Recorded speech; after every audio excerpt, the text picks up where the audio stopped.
There's something missing. Hold on. I know what we're missing.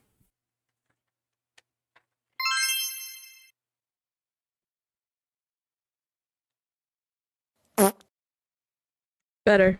Okay, hello. Welcome back to my channel, or welcome if you are new. My name is Emery, and it's been a hot minute since I've been active on this channel. We're fixing that today. I'm gonna make the intro really short because one of the main things this video is about is actually, it's for my English class in college. I'm a college student now, guys. This is a video that was actually for my English class, but I put a lot of work into it, and I really enjoy how it's coming out. So now it's being put on the internet as well. I have to try to make this shorter, despite my deep desire to make this a really long deep dive. My professor is already making exceptions for me for this to be 15 minutes, and it might even be longer than 15. And this is proof so Adam can't get mad at me. I really tried. I really tried this project. 10 hours. 10 hours. I'm sorry, Adam. Anyways, today we are doing an album review, a music album review. Am I qualified to be doing this? Ask a professional music listener. So that's my qualifications to be able to do this today. We are reviewing the work of Mother Ethel Cain today. Ethel Cain or gay rights, one has to go. Well, baby, I'm not leaving. Preacher's Daughter by Ethel Cain, her debut studio album. I have wanted to react and review this album for a really long time. Really, really long time. If I look over here, it's so I can see how I look in the camera. I've wanted to review and react to this album for a really long time, and this was kind of just my excuse to do it in a way that I get to have fun. Other people can laugh at me. So should I be doing this? So we're gonna do a little bit of a review. There's gonna be some points where you're like, why is this in the video? It's most likely because of my professor. He has a grading rubric that I have to follow. So shout out to Adam. Let's get started. So a little bit of background information. Ethel Cain is technically a fictional character. Her real name is Hayden, Anhedonia, I believe that's how you say it. She is a singer-songwriter. Ethel Cain is kind of her persona that she performs with and is the main character throughout the storyline of Preacher's Daughter. So if you guys don't know, Preacher's Daughter is a concept album, which basically just means it has a concept, it has a story that runs throughout the entirety of the album. I'm not going to go super deep into the story of the album just because, just for the sake of the length of this video, I can't go too deep into it. I will mention it throughout when we go through all the tracks, so don't worry, you will know basics of the story. With that being said, that does lead me into how I'm going to rate this album. It's hard for me to rate it musically, if I'm being honest, because this album to me is art. Just auditory art. I have fallen in love with this album. It's literally been the only thing I have listened to. So I'm going to be rating it on two different scales. I'm going to be rating it on how much I would listen to it as a song. How vibey is it? What vibes does Ethel Cain produce for us? With that being said, we will go straight into the ratings and the review. Act 1, we're going to go over Act 1 first. Act 1 is the tracks Family Tree, American Teenager, House in Nebraska, Western Nights, Family Tree, and Hard Times. So the first track we have is Family Tree Intro.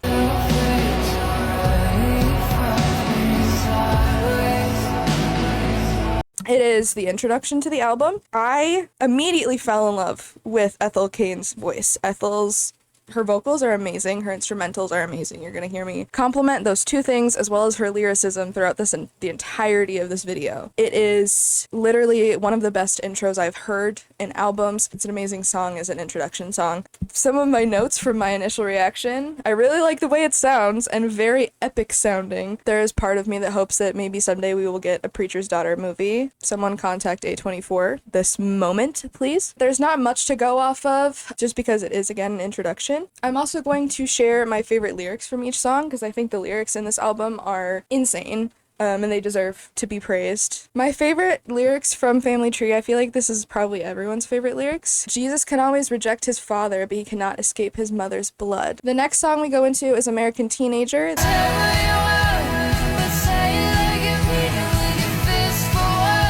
This one is where we start to get bits and pieces of the actual story. American Teenager introduces us to Ethel, the character, after her father has passed away, I think 10 years ago at the start of this album, and she has taken over his place doing sermons on Sundays, but she is not coping well with the loss of her father, so she's like constantly wasted even though she's doing sermons in church. Very nostalgic sounding. I don't know if this makes any sense, but I wrote down in my notes it has VHS vibes, which in my head makes sense because it has very like a nostalgic Stranger Things soundtrack sound where you feel like you're in the 80s or 90s listening to it. Big fan. Big fan. Oh, I also forgot my rating for Family Tree. I gave that one initially a 7 out of 10. I'm gonna bump that up to an 8 out of 10. I feel like all of these ratings are gonna be way lower than they should be from my initial listening. Favorite lyrics from American Teenager. My favorite lyrics from American Teenager is probably the lyrics that go, Jesus, if you're there, why do I feel alone in this room with you? And there's another one that I really, really love, which is just the chorus. Say what you want and say it like you mean it with your fist for once. A long cold war with your kids at the front. Just give it one more day, then you're done. The lyricism in this song. Track 3 is A House in Nebraska. And it hurts to miss you, but it's worse to know that I'm the reason you won't come home. I feel like this is one of the 2 or 3 songs that you most likely have heard if you've even heard of Preacher's Daughter or Ethel Cain. It is what a lot of people say like the most depressing song on the album, which you're not wrong if you want to go in terms of like listening to it. It's sad. It is very somber. It's a very slow song. Ethel reminiscing on a previous lover that she's had. I don't think we know anything about why he left, but all we know is that he left Ethel behind for whatever reason. I'm not sure we'll know the reason anytime soon. They had a house on the edge of town that they used to daydream about that was Nebraska, where they would go to escape. Ethel is really reminiscing on the fact that they used to be in love and happy. Listening to this song for the first time, I was recognizing that a lot of these songs were starting to get real slow. Labored breaths and bed sores, sing it to me all day long. As someone who listens to a lot of very upbeat music, I was surprised how much I enjoyed this album because it is very slow. Some notes I had for this song: the lower register singing. Man? 10 out of 10 for lower register singing in general. It's a little confusing to follow, so it was hard for me to like continue the story. But now, again, after knowing the storyline, I will say a lot of my confusion is because I didn't know the story of the album before listening to it. I said it was my least favorite track so far. It was literally the 3rd song I listened to. I don't know what I was on. The ending is great. Love the ending with guitars and the vocalizing. The guitars.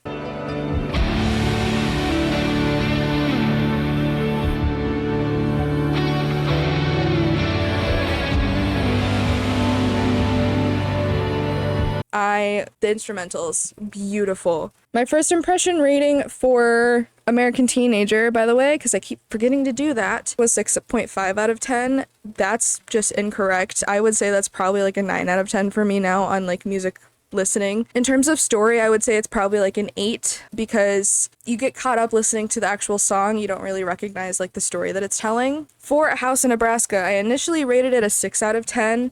I would probably put it at a 7.5 or 8 now for listening, because again, it is still a little bit slow. It makes me want to cry when I listen to it, so I don't want to listen to it all the time. In terms of story, I would give this one an 8 as well. The next song is called Western Nights. Please don't love how I need you, and know that one day you and I love the instrumental in this one. Western Nights is about a lover that Ethel has. They end up going off together, falling in love, having like a very whirlwind romance. There are lyrics that say stuff like, he shows love through shades of black and blue. So obviously you can sense that there's abuse in the relationship. It's not a safe relationship for Ethel. Some of my notes, sometimes the way they sing sounds like Celine Dion, and I don't know why or how I feel about it. Why are we holding a gun? There's a lyric in the song where she says, I would hold the gun if you told me to, I think is what the lyric is, or something like that. Second to last lyric was really pretty. This part of the song. Moving on. My initial rating of this one was a 5 out of 10, which honestly I feel like is just a crime against society a little bit. Definitely like at least a 7.5. I don't think any of the songs, other than the exception of maybe one, is less than a 7.5. Favorite lyrics, obviously, please don't love how I need you. Family Tree. I'm just a child, but I'm not above violence. This one I had really high hopes for after hearing the intro because I really love the intro that much. This is also where my notes started to get a little bit more unhinged. A little bit is an understatement. We shooting preachers? We're not shooting preachers. Hayden, Ethel, I'll use them interchangeably, but they are the same person. They do plan on releasing more albums. This is apparently the first in a trilogy of like the women of Ethel Cain's family. Family tree is important because it kind of gives us a look into the family tree. This one definitely has the best instrumental in terms of like grungy, like this song makes you feel something. Their voices, humana humana humana. That is a real note I have on my phone currently. In terms of my favorite lyric, oh gosh. I would say my favorite lyric in that song would have to be I'm a child, but I'm not above violence. My mama raised me better than that. Yeah, it's a good lyric. It's a good lyric. I would say Family Tree's strong point, though, is definitely the instrumental.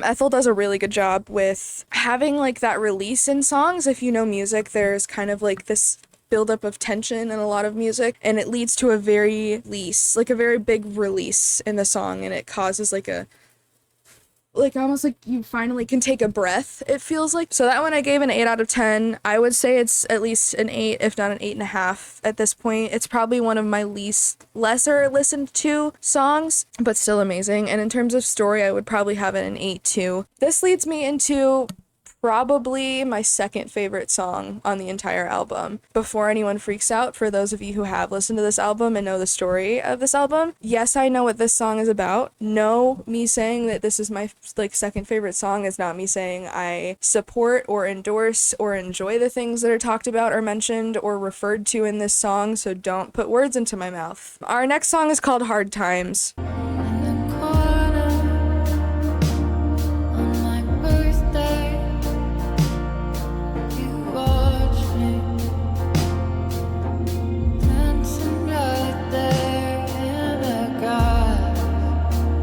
This song is about the trauma that stemmed from being abused by Ethel's father when she was a child. Yes, I believe it is all of the above, but it is mentioned that she is essayed by her father in this song, or it's referred to. It starts us on like this darker path of the album, which I feel like is important to kind of have a transitional song between Act 1 and Act 2. Hard Times is a very soft song. To me, this is more sad than House in Nebraska. Maybe that's just from like personal thoughts, opinions, relations to the song. One of, if not my favorite song on the album. Reading the lyrics before they were coming was a big thing that I shouldn't have done with this song because it did like spoil a lot of what was coming. Yeah, I almost cried listening to this song for the first time. I initially rated this song a 6.5 out of 10, which I don't know how I even thought that was an appropriate rating. I would probably give it a 10, like a 10 out of 10, 100%. The outro to this song is my favorite thing. It's not technically even an official lyric, but at the end of the song in the outro, there's a part where she sings, "Please can I sleep tonight?"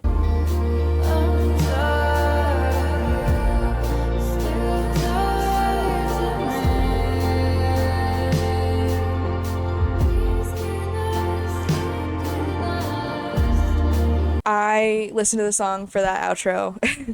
It hits, dude. It hits so well. One of my notes says overall thoughts is ouchy, but in slow tempo. So now we are moving into Act 2. I feel like we need a change of something here for Act 2. Not gonna lie, I thought this lighting would look a lot better, but now that I'm actually seeing it, it doesn't work as much as I thought it would. Okay, now that mess is over, we're gonna continue on to Act 2. Going into Act 2, we have our Act 2 opening song, which is called Thoroughfare. Might not be my love, but baby, I doubt it. And you said, hey. Thoroughfare is the beginning of the end. Welcome to hell. And hell is Act 2 of Preacher's Daughter by Ethel Cain. Thoroughfare is probably my least favorite track on the album. Not to say that it is a bad song for any means. This is where I start to realize also that like all the instrumentals are just my favorite thing in the entire world. Despite being my least favorite song, it has some of my favorite lyrics in it. One of those being, because for the first time since I was a child, I could see a man that wasn't angry. Ethel? Ow. Jeez. Yeah, I'm in therapy for a reason, and she does this to us on purpose. I will say some of the lyrics, though, are questionable, and by questionable, I mean there is a lyric that literally talks about his western sunshine meeting her southern wet. That is a really bad time for my therapist to text me. Okay, I may or may not have forgotten that I have therapy, but we're gonna try to finish this before I have therapy in an hour. Thoroughfare also has some of my favorite parts of the instrumental. It has a harmonica that kind of takes over the second half of the song.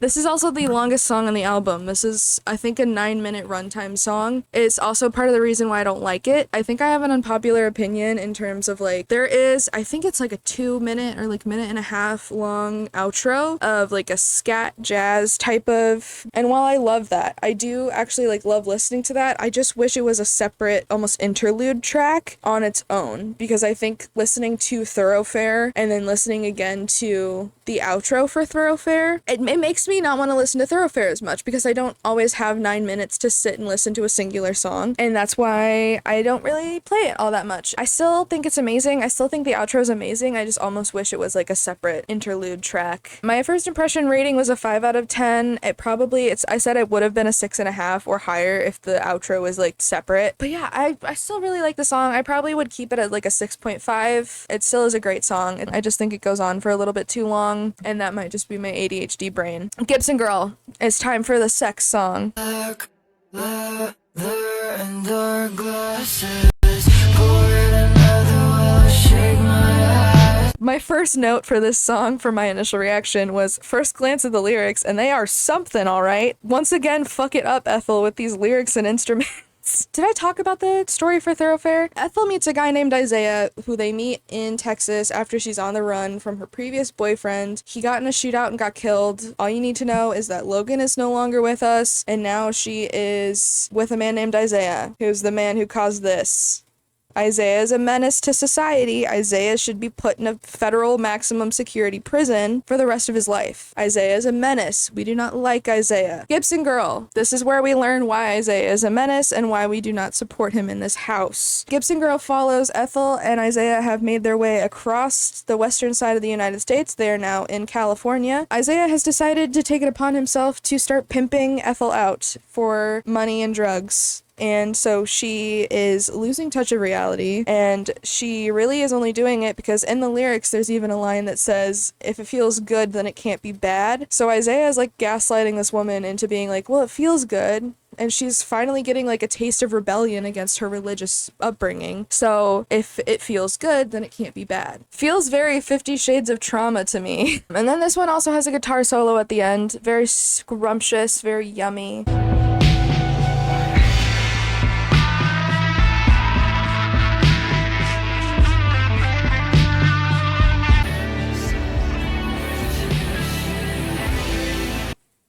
Big fan of the guitar solos. Not a big fan of Isaiah. Fuck you, Isaiah. I'm sorry if anyone's named Isaiah watching this. I'm sorry. 8 out of 10. Or in parentheses, I said, not just because it's sexy. I will share some of my favorite lyrics with you. I think my favorite lyrics for Gibson Girl would probably be, I think it's either the chorus or the pre-chorus, where it says, and if you hate me, please don't tell me. Just let the lights bleed all over me. And if it feels good, then it can't be bad. We have arrived. We have arrived to the piece de resistance of the album.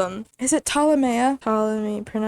Pronunciation. According to our Reddit page r/Ethel Cain, which I take as the Bible for this album. This is where hell begins. This song creeped me the hell out, and I almost am tempted to put my entire reaction to this song in the video. If I can fit it, I will. I've not heard the song. I've not listened to the song before, but I have heard things that I will say this song is what made me interested in listening to this album in the first place. There's been a lot of things that I've heard from people who have listened to this album saying that this song in particular is one that triggers a lot of emotions for people. I want to see what my reaction is to it. I don't know why people get triggered by this one. I've heard some stuff about like screaming. Don't know what that's about. I don't know if they mean like scream or like growl screaming. We'll see.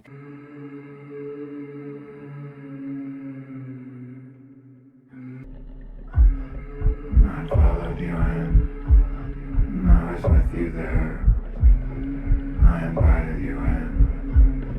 Twice I did. You look too much. But not like I do. Not like I do. It takes all you love you, baby. Need you, love you, love you, love you, love you. So you love you, gave you, need you, love you, love you, love you, love you. So you love you. You poor thing. Sweet morning lamb. There's nothing you can do.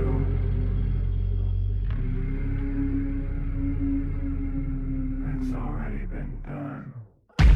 What fear meant like you brings apart a woman like me. Please don't look at me. Tell me, what have you done? Stop, stop, stop. Make it stop, stop. Make it stop, make it stop. I've had enough. Stop, stop, stop, stop, stop, stop,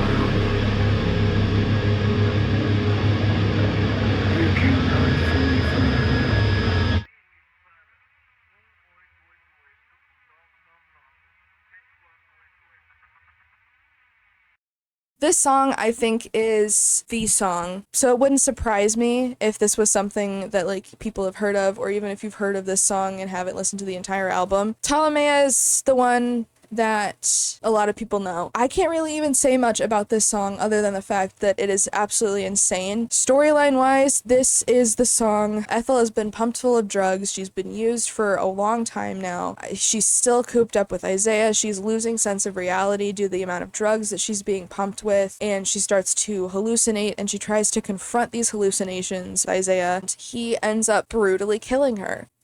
Yeah, that's what this song is about. Yeah, she dies. AO3 tag, main character death vibes. I can't really even say anything about this song other than if you have not listened to it yourself, I think you should go listen to it. It can be triggering, so I would say if you are someone who gets triggered by audio stimulation, I feel like this is not the song for you, but I feel like if you can handle that, if you're someone who likes horror or anything, it's something that you should definitely listen to. And I can't give, like, a favorite lyric from this because the entire song is amazing. And it's also not really sung a lot. It's a lot of, like, speaking. But musically, I give it a 6.5. I'm gonna keep it there just because it's not a song I can actually listen to a lot. So I can't give it a super high score musically, but obviously storyline-wise, it gets a 10. It's a very important part of the story. And it leads us into our 2 instrumental tracks for the album, which is August Underground and Televangelism.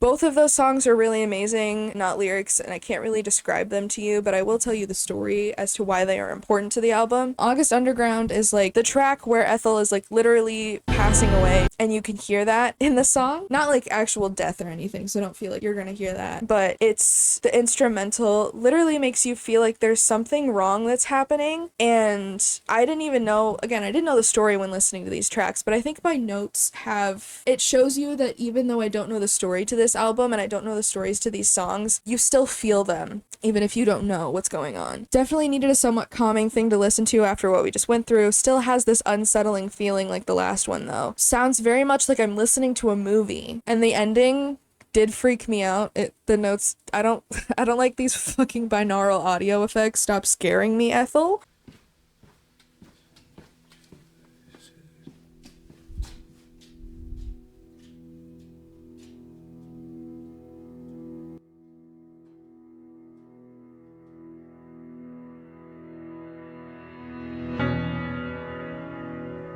The rating I had for August Underground, I gave it a 6. I would probably bump it up to like a 7.5 now because I have more appreciation of it since knowing what's going on, so I can appreciate the instrumentals more. Story-wise, I would say it's again probably like an 8.5. Televangelism, this is my favorite instrumental track. This one is again one I've listened to over and over and over and over again. The last 3 songs on this album I have on repeat. Bonus points already because it seamlessly went from the previous track into this one. When songs do that, when they kind of seamlessly transition from one track to the next. This one gets me. I didn't understand what it was, but I felt so many emotions listening to this.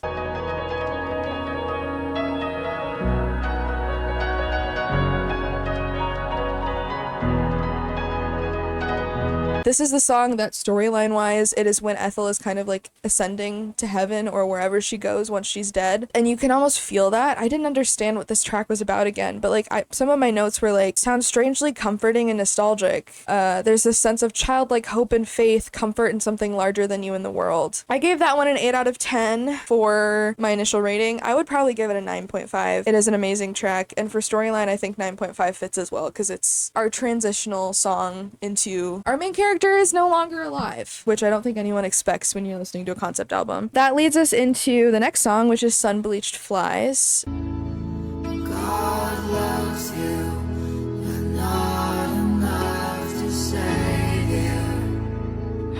So baby girl, good luck taking care of yourself. So I This one again made me emotional. If the other song was ouchy, this one is straight up fucking ouch, what the hell. The lyricism in Sun-Bleached Flies is outstanding. There's like an allegory to not being able to escape an environment. It has my favorite lyric from the entire album. It's literally something I want to get tattooed on my body at some point, which is the line that everyone knows, which is, God loves you, but not enough to save you. Makes sense with the storyline as well. Sun-Bleached Flies is Ethel is remembering her life and the fact that she no longer has the ability to even try to stop the cycle. She's no longer around. She's no longer alive to try to fix things and cope with things and become better and heal, and because she's realizing that like nothing's gonna change now because she can't change anything. She's gone. And she's also realizing that like sometimes faith doesn't change anything in your life. Just because you have faith in a god or a higher power, it doesn't necessarily change how your life's gonna go. My first impression rating for that one was a 6.5. That one is getting immediately moved up to like 9 or 9.5. It's an amazing song. Again, another one I've had on repeat a lot. The outro for that one is also a very, very good one.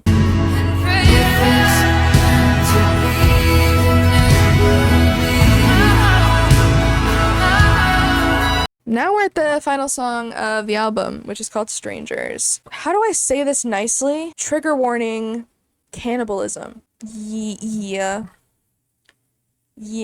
Literally, the next 4 things in my notes are cannibalism, question mark, grooming and cannibalism, kidnapping, grooming, and cannibalism. This song, story-wise, if you didn't catch it, it is literally about Isaiah has killed her and kept her body and put her in a freezer and is cannibalizing her. He is eating her. In your basement, I grow cold, thinking back to what I was always told. Don't talk to strangers or you might fall in love. Freezer bites your sweet divine, you devour like smoke bovine hide. How funny, I never considered myself tough. There's a line of, when my mom finds my face on the side of a dairy carton in Winn-Dixie, she'll cry and stay up to find me. Because her parents don't know where she went. This poster, they know she's missing, and that's about it. Nobody's gonna ever know that she was killed and cannibalized by her own lover, which is insane because, like, he gets away with it. All of these songs, if you don't know what's going on and you don't know the story or you don't read the lyrics, you miss out on so many important things throughout this entire album and, like, what is going on, because they sound so nice and they sound so pretty and they're so, like, there's a lot of repeat value in a lot of the songs in this album. So it's hard to, like, pick up on the major things that are happening. Like, this girl is getting eaten. The album itself sounds like that's the point, though. There's always a deeper meaning, and not everyone is going to find the deeper meaning in these songs if they don't really actually listen to it and find the story behind it. This one is my favorite note, I think, where it says, "Strangers, cannibalism, but if it were to be sung by the 1975 or the neighborhood."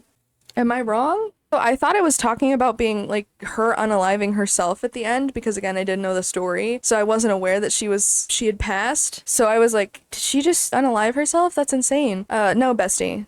Wasn't her choice. I'm in heaven now. So sorry I died. I miss you so much. I'm happy here, so I'm not coming home. My first impression rating of that was an 8. I'm gonna give that song a 9. For both story, and I'm gonna give it a 10 for story and a 9 for music. That's again one of my favorite songs on the album, and yes, every song is technically my favorite if you want to be that person. This album is insane. We've officially gone through all of the tracks. It's so hard for her to be put down into one genre because there's so many throughout the entire album, so it almost feels like it's just the Ethel Cain genre, but she has such a distinct sound, and it's such an amazing sound that it's hard to compare her to anyone else. A lot of people, like, compare her to, like, Lana Del Rey a lot because they have similar, like, singing styles and Americana styles. It's hard to compare them because they're so... Ethel Cain is her own artist, and I hope that she continues to make stuff forever. Her artistry and her creation is just... it's insane, and I hope she continues to make stuff for a very, very long time. Overall, this album is amazing. I will continue to listen to this album and also all of Ethel's other things. That was my very, very speedy... It wasn't very speedy, was it? That was my review of Preacher's Daughter by Ethel Cain. I really enjoyed doing this. I definitely want to do it more often, especially if I could do it without having to, like, rush through it a little bit, because obviously this kind of had to be rushed because it is a project for my class that I have to edit in 3 days' time. I hope you guys enjoy it, even if it does feel a little rushed. I appreciate you guys so much for watching. If you have any other albums that you would want me to react to or listen to for the first time or review, leave them down in the comments. I would love to do more of these videos. Thank you guys so much for watching. I hope you enjoyed. Click, you know, the stuff down there or whatever if you want to see more of me. I make a bunch of different types of content, so if you like me, maybe stick around, and I will see you in the next video.